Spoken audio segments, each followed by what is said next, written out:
Good afternoon, everyone. It's Amy here from Stitch the Dot. I'm here today to show you how to make just a traditional scrunchie using the burrito method. See, super cute, fits over your wrist. Never thought the things from the 90s would be coming back. So we're gonna start it with our piece of fabric. So I've got this gorgeous fabric that measures 4.5 inches wide by 22 inches long. If you want it bigger or smaller, simply add inches. So you're gonna take the two short ends and fold them together, lining them up. You're gonna stitch along the entire length, giving about a 1/4 inch seam allowance. So I'm gonna go ahead and sew that. Don't forget to back stitch when you start and end.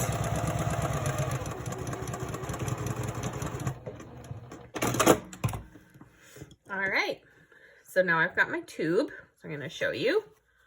So to do the burrito method, what I like to do is I like to fold at the seam first. You're gonna fold up the bottom and then fold down the top. I'll show you that again. Fold up the bottom, fold down the top. You wanna tuck this in the inside so it doesn't get caught in your seams while you're sewing.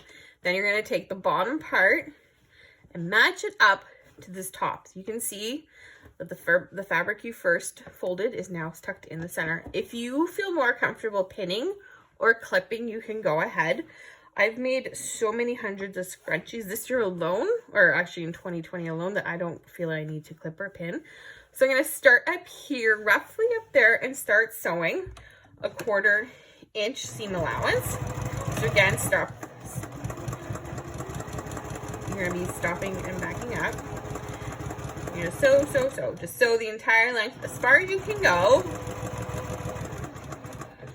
Okay, so I've run out of fabric, so I'm gonna lift up my foot, and now I'm gonna pull the fabric that's inside gently. You're gonna be extending your tube. You're making a tube. Just pull as much as you can. Again, making sure this middle fabric is tucked in between, away from the edge of the fabric. So I stick it as close to the center fold as I can. Put my foot down and keep stitching along the edge. I'm gonna keep doing this until I get to where I need to stop. So again, I'm making sure all my fabric is tucked inside, away from my seam, because I do not want to sew that.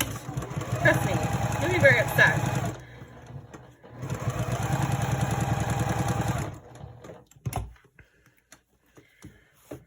So I've reached where I started sewing.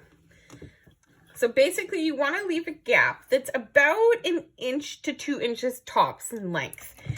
The more you're comfortable with flipping your scrunchie, the shorter of a gap you can leave. If you're not quite so comfortable, do 2 inches, but anything more than 2 inches isn't going to look very clean. So as you can see, I have a nice 1.5 inch gap. I'm going to stick my fingers inside the gap, or the opening, I should say. And I'm going to gently pull out the part that is still left in the center. So it kind of looks like a burrito now. I love burritos. I don't know about you guys. I'm going to gently pull out that center fabric through the opening, so it's all right side out. And I've got a nice tube. Look at that. Now there might be some threads. Go ahead and cut those. I'll usually do it at the very end, right before I put my price tag on it for my stores. Okay, so now, sorry, distracted, found more threads. I know, I really shouldn't be that concerned about it right now. It's not finished. Did I lose my gap? No, there's my opening. Okay, so now I'm gonna take my elastic. So I use 1/4 inch braided elastic. I got it on a spool. I've also got it on a safety pin because I find it's a lot easier to put the elastic through. So you're gonna go ahead and put your elastic through your opening here.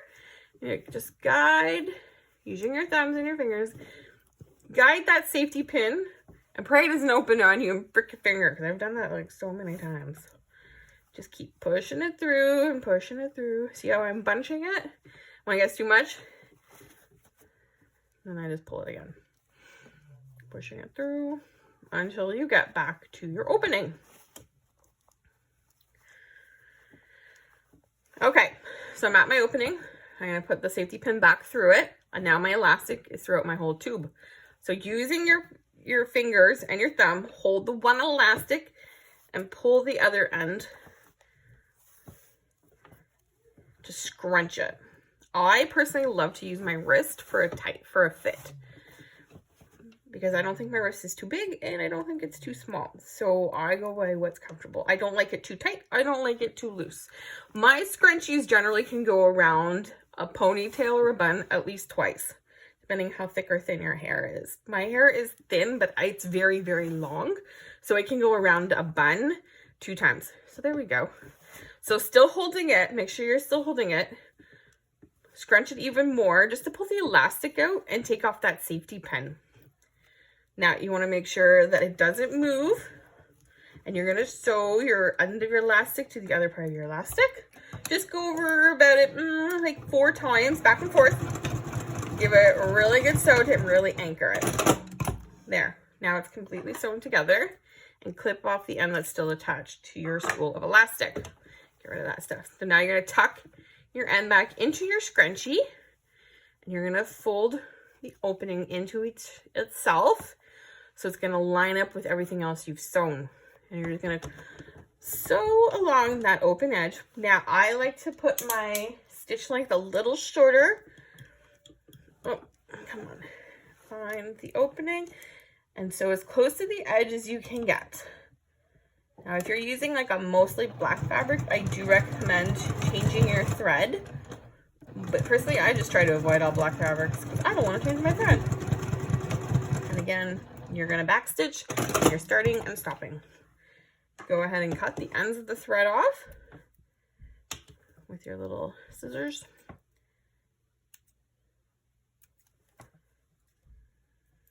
There you go. You have a beautiful scrunchie. These are way nicer than the ones in the 90s, personally. There we go. Not too loose, not too tight, nice and fluffy. There. Enjoy your new scrunchie.